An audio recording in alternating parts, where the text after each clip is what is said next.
Қайырлы күн, құрметті менің көрермендерім, менің каналымның қонақтары. Сабақтарымызды ары қарай жалғастырамыз. Қазір біз past continuous tense шағын өтеміз. Past continuous tense.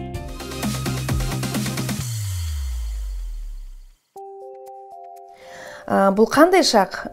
Бұл яғни өткен шақта белгілі бір уақыт аралығында болып жатқан іс-әрекетті білдіреді. Мысалы үшін, кеше сағат 7-де мен үй тазалап жатқан едім.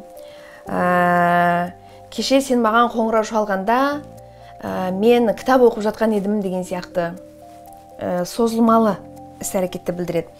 Тағы да біздің to be етістігінсіз күніміз жоқ. Тағы да біз to be етістігін аламыз. Өткен сабақта біз нақ осы шақты өткенбіз. Адам сөйлеп тұрған сәтте болып жатқан іс-әрекетті өткенбіз. Есіңізде болса өткен сабақта. Сонда біз сөйлемді to be етістігінің көмегімен құрағанбыз. Осы шақтағы to be етістігінің үш түрлі формасын алдық. Am, is, are деген.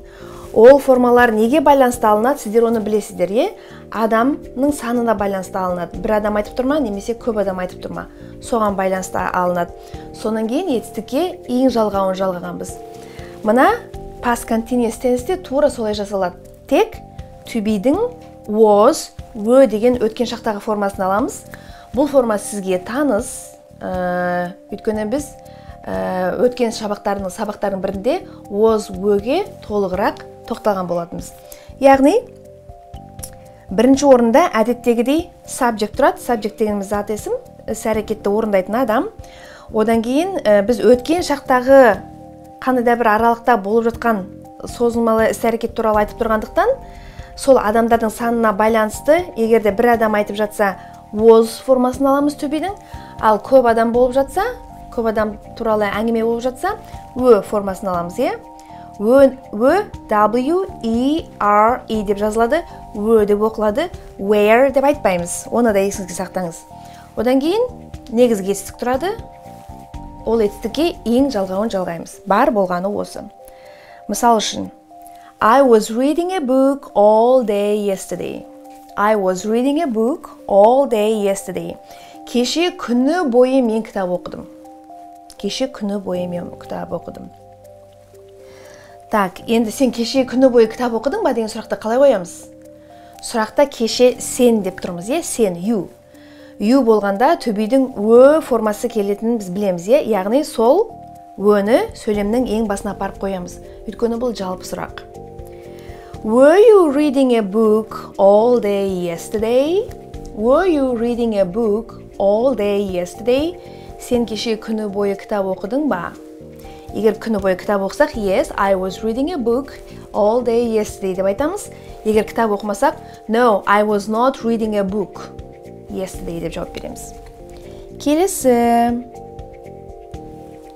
They were playing football when you called. They were playing football when you called. Сіз қоңырау соққанда, немесе сен қоңырау соққанда, олар футбол ойнап жатқан еді. Яғни іс-әрекет болып жатты, олар футбол ойнап жатты, сіз қоңырау соққан кезде. Сұрақ, жалпы сұрақ, өзіңіз білетіндей, were, to be'дің формасы, they, көпше тұр, екеуі бір-бірімен сәйкес келеді, сондықтан да сол to be'дің формасын бірінші орынға қоямыз. Яғни, were they playing football when you called? Were they playing football when you called? Сен қоңырау шалғанда олар футбол ойнап жатыр ма еді? Егер олар футбол ойнап жатса, yes, they were playing football when you called. Болмаса, they were not playing football when you called. They were not playing football when you called. Жаңағы болымсыздықта өте оңай. Were, was, to be етістігінің формасынан кейін not сөзін қоя саламыз. Ары қарай. Sally was not sleeping when the phone rang. Sally was not sleeping when the phone rang. Телефон шырылдағанда, Sally ұйықтап жатпаған еді. Sally was not sleeping. Түсінікті, when the phone rang. Ring, қоңырау соғылу, шылдырлау деген, ring деген етістік, дұрыс емес етістік. Ring, rang, rang деген үш формасы бар. Соның екінші түрін алып отырмыз. When the phone rang. Қоңырау соғылғанда, телефон шырылдағанда. Ал телефон шырылдағанда Сәли ұйықтап жатыр ма еді деген сұрақты, жатып па еді деген сұрақты қалай қоямыз?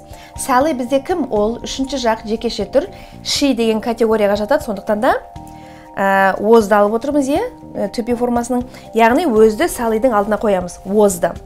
Was Sally sleeping when the phone rang? Was Sally sleeping when the phone rang? No, she was not sleeping when the phone rang. Осылай, бұл сабақта сіздерге соншама қиыншылық тудырмады деген ойдамын, өйткені бұндағы структуралар, сөздер, формулалар сіздерге алдыңғы сабақтан да таныс болатын. Әлі де қайталаңыздар, сұрақтарыңыз болып жатса, комментарийға жазыңыздар, сіздерге жауап беріп отыруға тырысамын. Рахмет, келесі кездескенше.